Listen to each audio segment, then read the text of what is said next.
live your life. You don't want to look back and regret anything, especially if you knew that it was good for you, but you just didn't do it because you were afraid of what your parents would think or what your parents would say. Your parents have lived their lives. You should also be able to live yours, okay? Hello, hello, hello. Assalamu alaikum, everyone.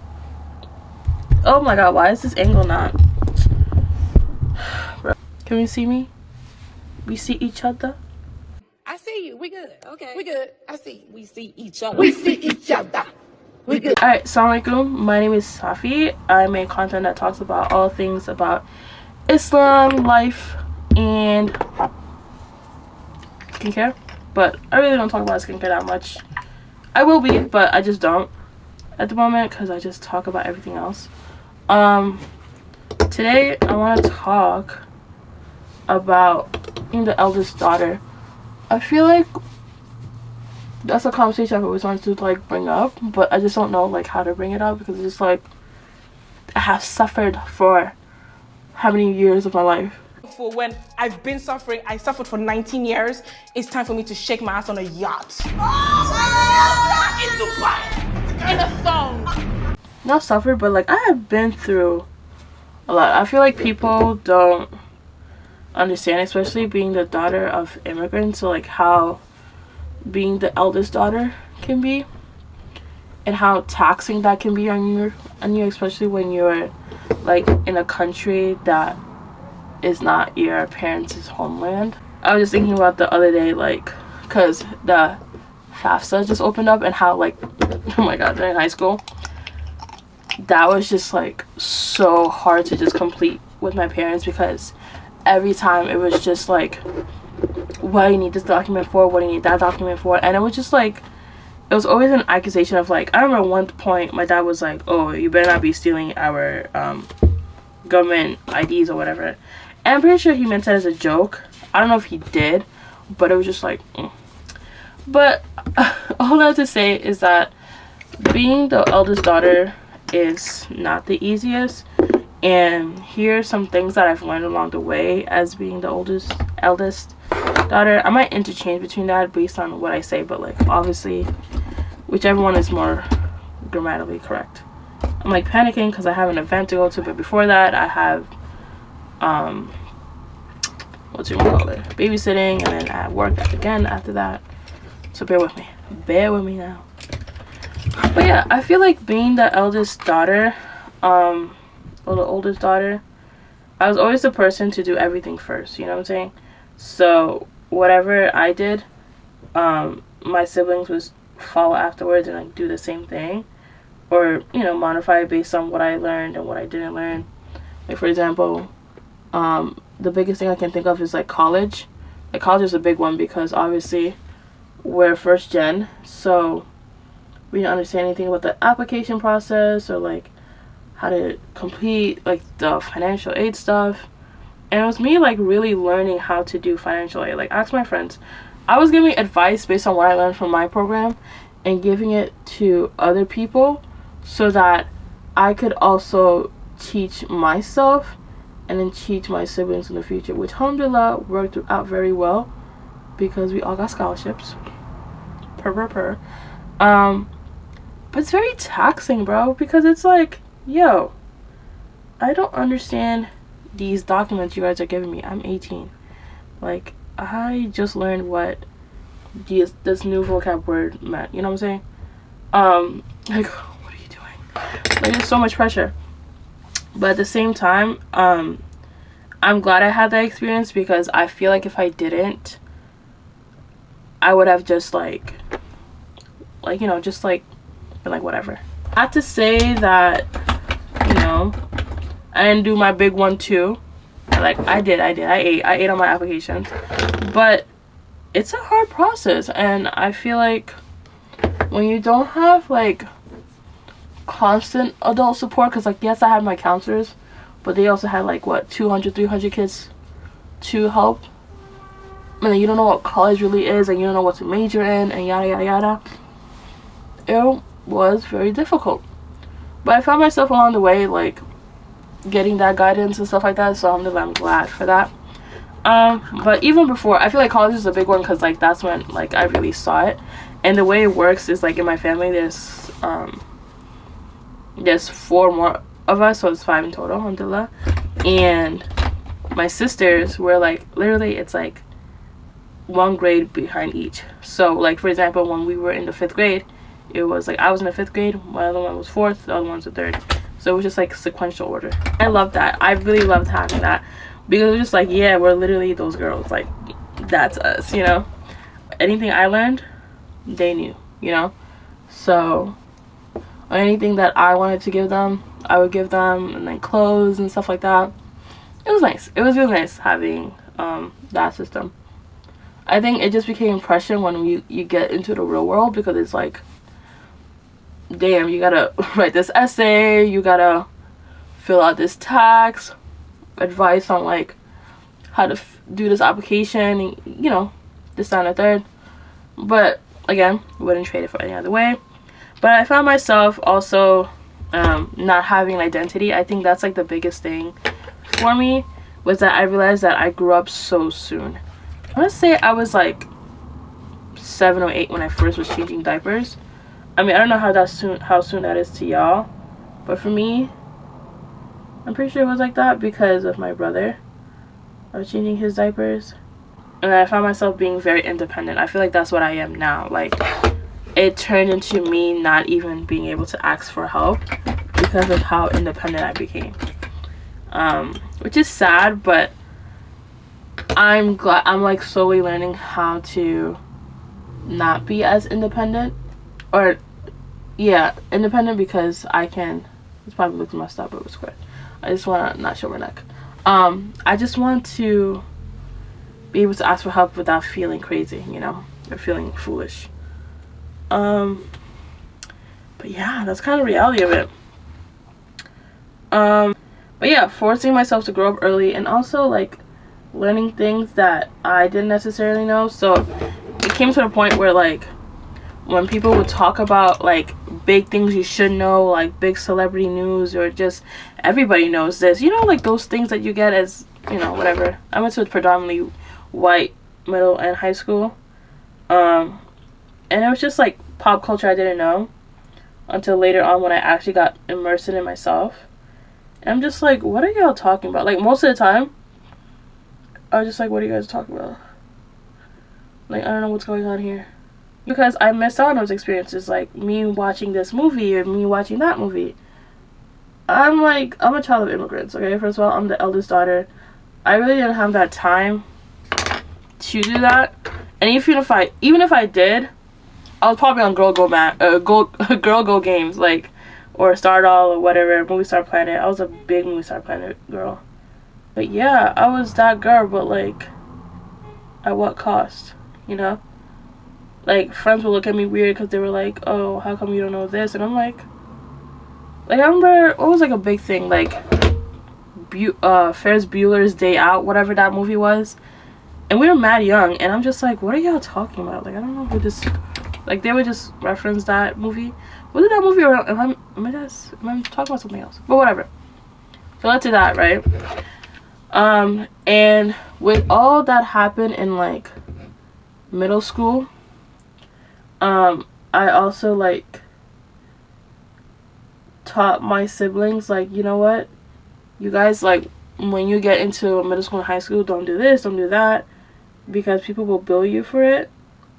But also, like, being sure that I was, like, their teacher and their confidant and their guidance counselor and, like, all of these things, because I didn't really have that as well. And it just, while I, like, was jealous sometimes that my sisters were able to have, like, an older sister like me, there were some days where I was just like, I'm glad to be in this position again. Like, alhamdulillah for this position. I think another thing about being the eldest that no one talks about is, like, once you do grow up and you realize that you've lived your life for somebody else, and now it's like they're already, you know, they're ready, they're grown, whatever, and now what do you do? And you're stuck on, like, where do you go from here? I feel like that was a big problem for me because I felt like I was still trying to live my parents' lives, and I was like I was a yes man with my parents. Like, anything my parents said, yes, yes, yes, of course, because they're my parents. I love them, I respect them. But then I realized I didn't have, like I said before, an identity for myself. So, oh my god, I'm talking to you guys with dry lips. Let me not do that. And I have to leave soon. I feel like I'm not supposed to be somewhere. But yeah, I was just like, no, like, I'm good, I'm Gucci, like, my parents said this, so I'm gonna do this because I listen to my parents. And that's like, you know, I was a goody two-shoes. I did not disobey my parents at all. Like, and disobey meaning, like, I didn't, like, disrespect them.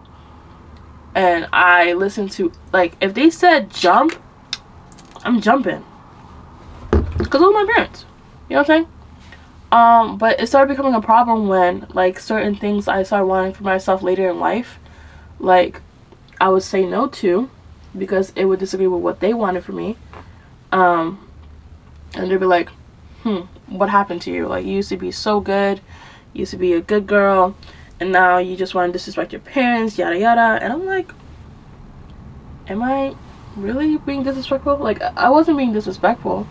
I was just wanted to live my life. And it wasn't even like crazy things, like, you know how these people in these movies be doing. I'd be like, oh, they want to move across the world with their Italian boyfriend that they met in 1 month. Like, it wasn't like that, right? It was just like, oh, I don't think I want to be a doctor, I think I want to be a nurse, you know? Or I don't know if I really want to get into this program, or I want a dorm. Like, that was literally one of the biggest things. And it was just so hard because I'm just like, I'm sitting there like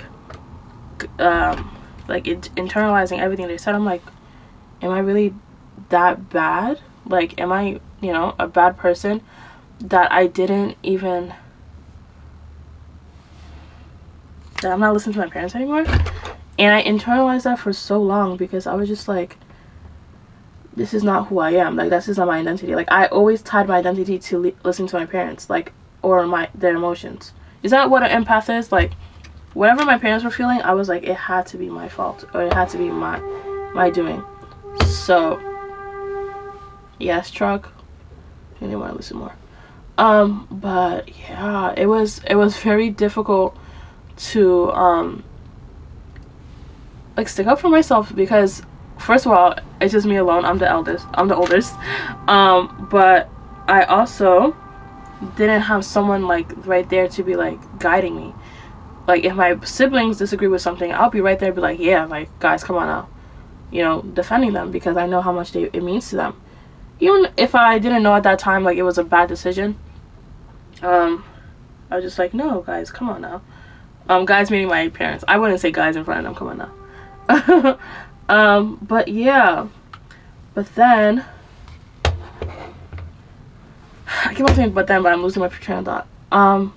But after realizing that, like, I can't live everything off of them, I started slowly, instead of just asking, because that's what I used to do. I used to ask, and I started just doing. So I would be like, can I do this? And they would say no. I'm like, why? And they would give me a reason. And for me, honestly, the reason didn't make sense. Like, I remember there was this thing that we used to do after school in my high school. It was like a sing performance or whatever. And I really wanted to do it because all my friends were doing it, and especially it was like the sophomore year, and I was like, freshman year I didn't really do anything, and I really would like to get into this. And when they said no, I was kind of upset, but then I ended up doing it anyways, and they came to my show, and I was like, guys, you saw how I rocked that, and y'all were gonna say no?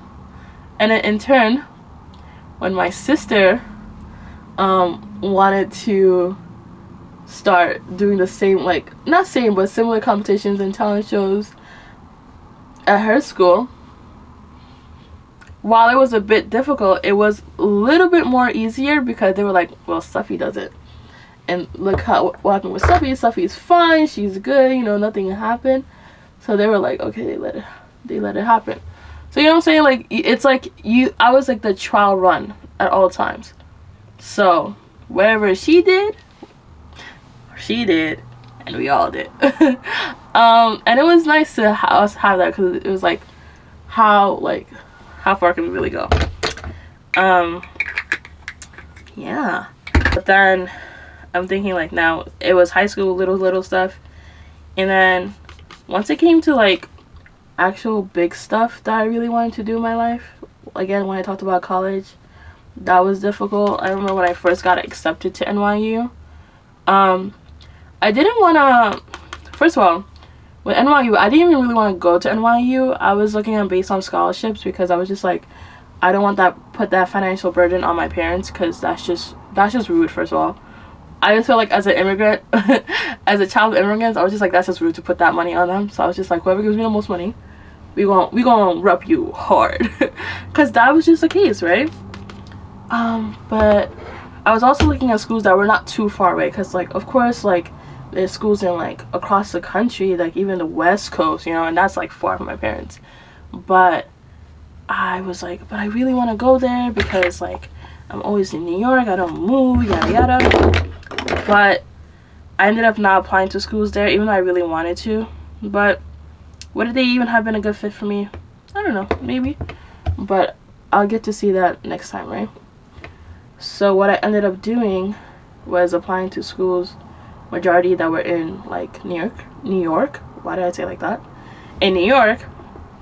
But then also I was applying to schools that were like DC, you know, Maryland, New Jersey, like, you know, a little bit like distance between the family home, because I can finally do stuff for myself, because, like, again, this is a time where, like, curfew, you didn't go out, you know, stuff like that.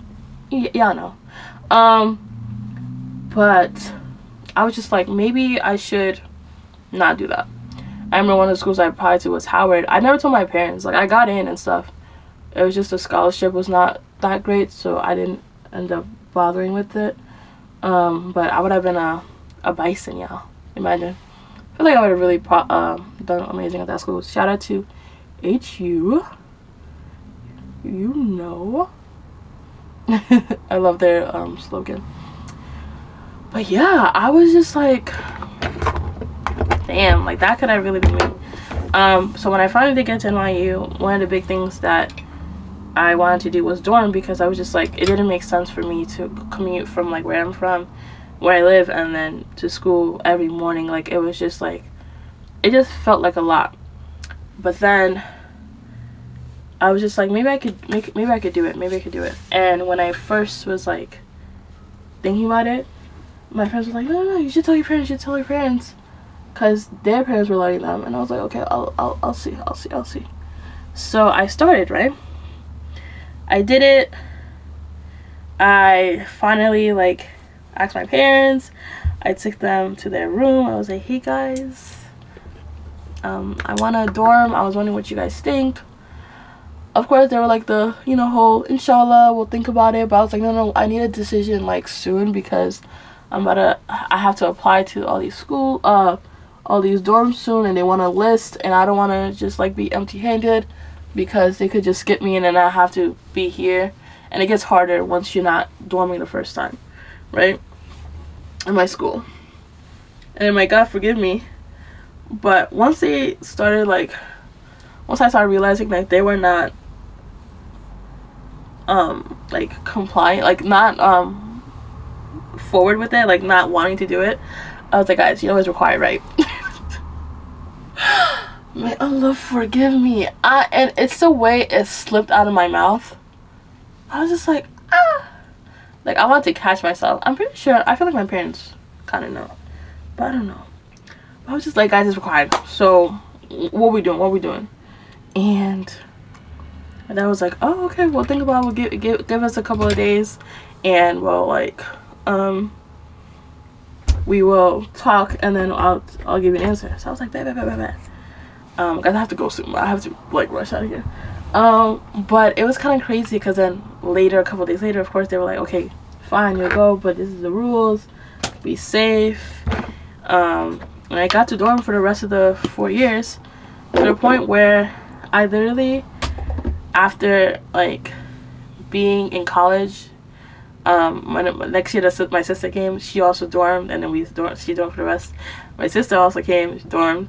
And it was nice because I was just like I did that. I did my big one too over here, you know? And it made me so grateful that I was able to do that, because imagine any other, like, you know, thing. It would have just not been possible. Like, if I had said no, or if I had just, like, been like, oh, they're not gonna say no anyways, like, it might have been like that for the rest of, like, the time. But I was just really glad I was able to do that.